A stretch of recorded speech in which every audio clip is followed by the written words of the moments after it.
Jesus' fourth word from the cross. Matthew 27:46.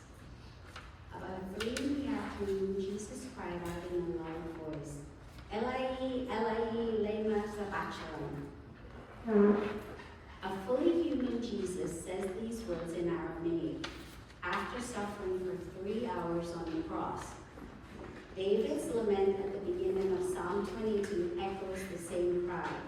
My God, why have you forsaken me?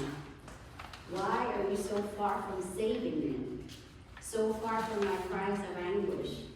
My God, I cry every day, but you do not answer.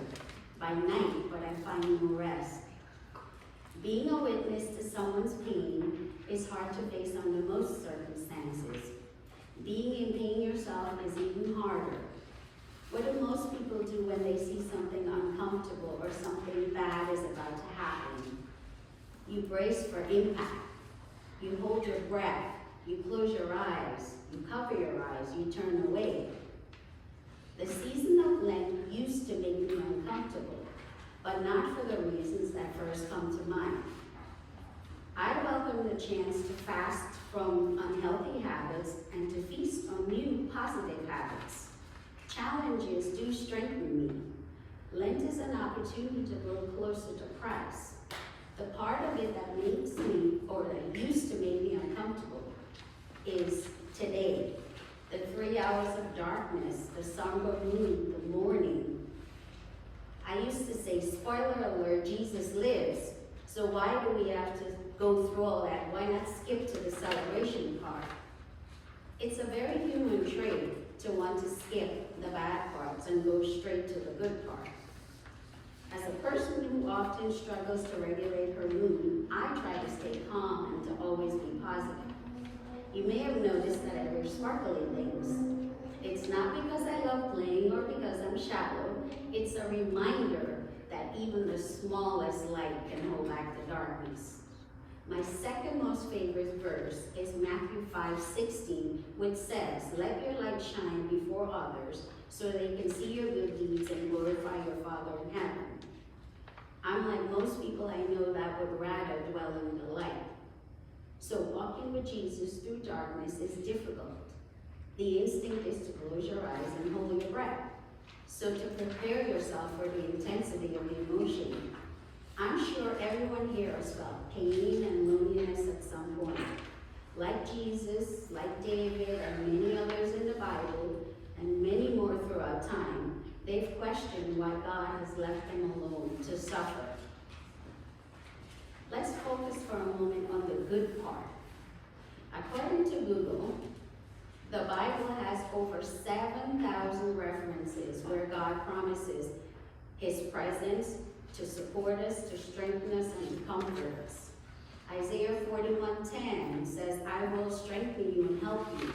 Deuteronomy 31:6 says he will not leave you or forsake you. Matthew 28:20, I am with you always. And my favorite, John 3:16, for God so loved the world that he gave us his only begotten Son. Even in the book of Jeremiah, which we studied in Bible study extensively, when it seems that God is promising destruction for sin, he's actually telling us that all is forgiven if you turn away from sin and turn your face back to him. I don't know about you, but these reminders of God's promises are like little rays of sunshine in dark moments. God didn't and will never abandon us. He is always there. I propose to you instead that it is us who have abandoned him through our sin. We forsake God when we focus on earthly things first and put him last. When we pick the latest novel to open before we open the Bible. When we scroll through funny movies before we even think to pray. We abandon God when we make excuses for why we can't serve him. When we stay away from him because we have sinned and we don't feel worthy. We turn away from God in more than 7,000 different little ways.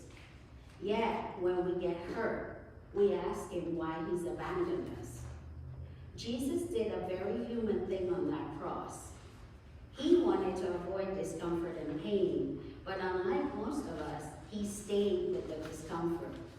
Jesus didn't close his eyes or turn his face away.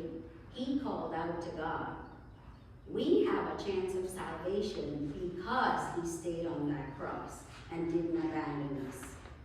Here's another spoiler alert. God knows that we have sinned, and he knows we'll do it again, and he forgives us anyway. Jesus went to that cross knowing that his sacrifice might be forgotten or taken for granted, but he did it anyway. God doesn't expect perfection from us. Jesus lived and died as a human so we could know that he gets us. With all our messy imperfection, he knows us. Prayer doesn't have to be pretty or perfect, just heartfelt.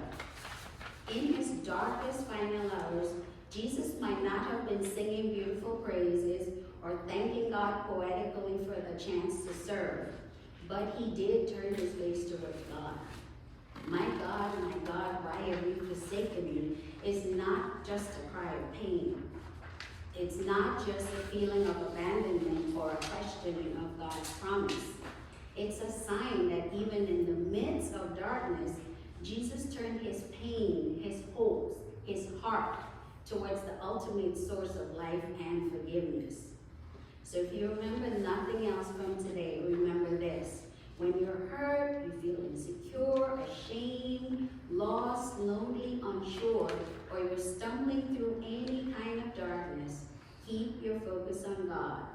God has and always will forgive any moment of weakness, any doubt, as long as, even if you flinch and cover your eyes, you turn them back towards him, even in fear.